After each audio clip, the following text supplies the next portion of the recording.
The idea of work does not just become work for work's sake, but work is a means to an end.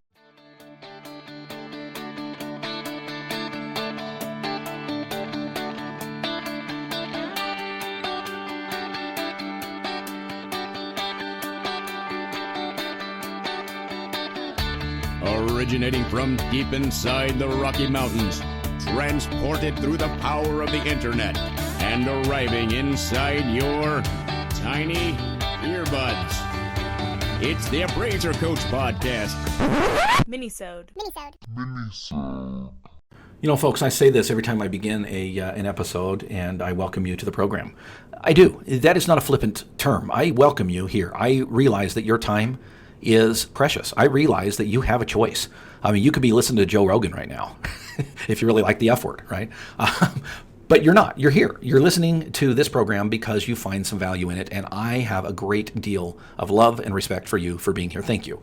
We are going on, 6-7 years now at the Appraiser Coach Podcast. It continues to grow. Thank you for sharing and spreading the word, and thank you for your dedication to being here. I want to share with you things in this program that can be beneficial to you. Sometimes they're practices. Over the last couple of weeks, we've talked about your email and how to reduce the amount of emails that you're getting, or reduce the amount of time that you're spending in the email, or reduce the amount of overwhelm that you get from the email. Those are very practical tips that you can utilize. And sometimes we talk about more principles. Today, we're going to be talking about more principles. But of course, I want to pause here first and remind you that we are sponsored by ANOW Software. ANOW is the software that I use every day to manage and monitor what's going on in my appraisal business. Folks, I can tell you, in fact, I'm just going to do it on the podcast here in a few minutes, and I can tell you exactly where we're at for the month, because that's what ANOW does, and it's easy. It's the touch of a button. I'll do that in just a little bit, but for now, you can go to anow.com. It's ANOW.com. Folks, years ago, I read a book by, I believe it was by Stephen Covey. I could be wrong, but I'm pretty sure it was by Stephen Covey. It might have been by his partner. I'm thinking that maybe it is. When I say partner, I mean business partner. And I honestly can't remember his name off the top of my head. But it's a book called First Things First. And it's a book that kind of helps you to remember what is important in life, okay? We're not going to do a book report today. I mean, it's certainly a book that I would recommend that you take a look at, that you read. First Things First is what it's called. It's a popular book. You should be able to find it on Amazon pretty easy, on Audible pretty easy. But there's some great principles in there. And again, it's been years since I read that book. This is not a book report, or is not regurgitation of what you find in that book. But the principle, the title, if you will, of First Things First has been on my mind a lot lately. And it's been on my mind because I've had some business decisions to make in the last little while. These are major business decisions. These are, decisions that affect my staff, that affect myself, that affect my spouse and my kids, that affect, the direction of my business.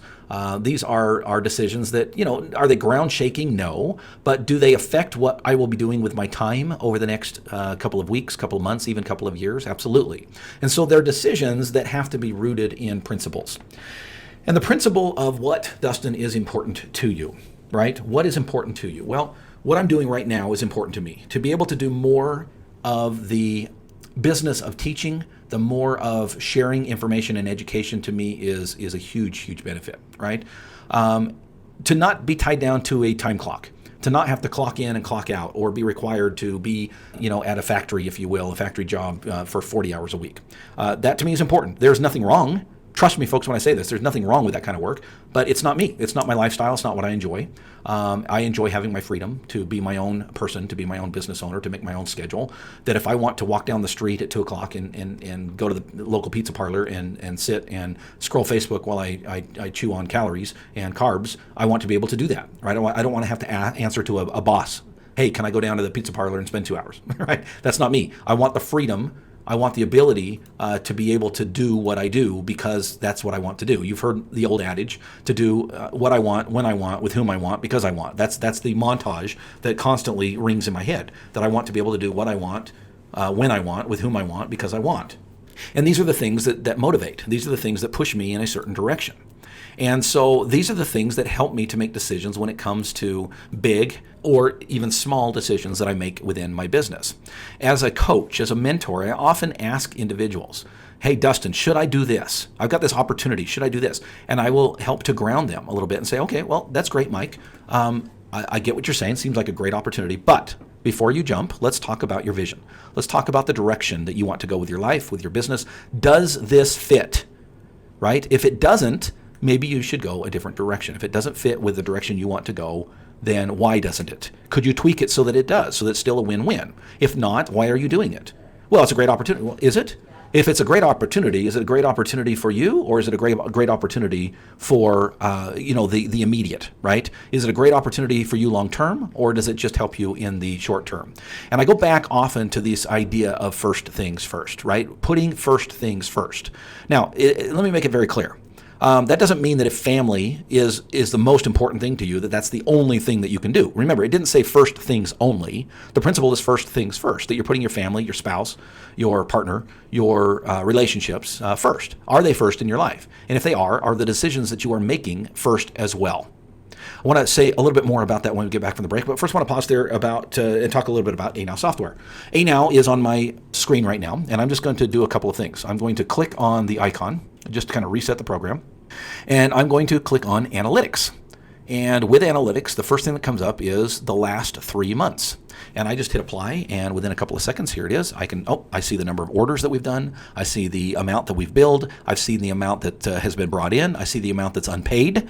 I see the number of orders that are not paid on. And what if I want to say, I don't know, how are we doing this month? This happens to be the 29th of the month that I'm recording this. Okay, so we should be pretty close to where we need to be, and boom, we are. I can tell you this, that we are exactly $1,015 short of where we need to be for the month, and I've got one more day and a half basically left in the month to reach it. Will we reach it? No doubt, right? That's my goal for the month. We're almost there. Folks, within a couple of touches of the button, I was able to tell that to you. Why? Because of ANow software. Check them out. Go to anow.com. It's anow.com.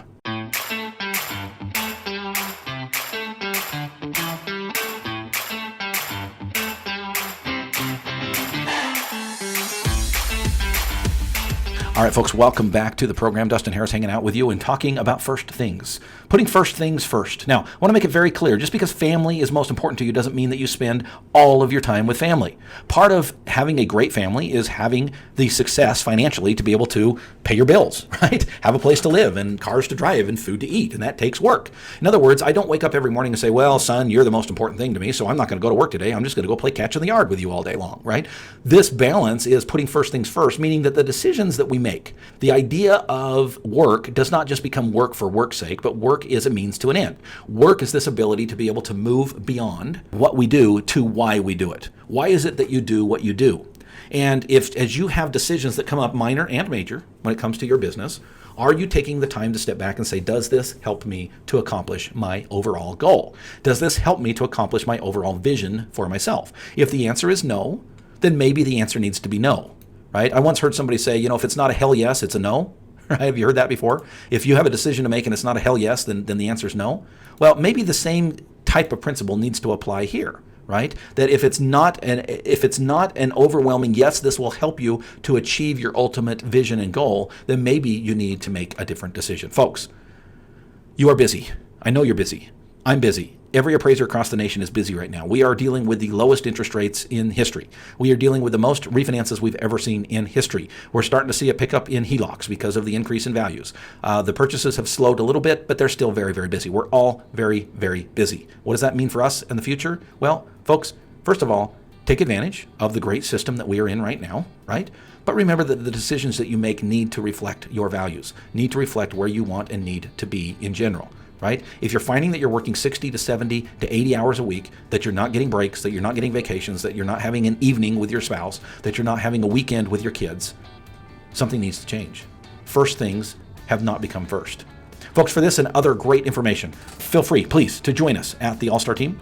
You can find out more at my website, theappraisercoach.com/memberships. You've been listening to the Appraiser Coach podcast with Dustin Harris.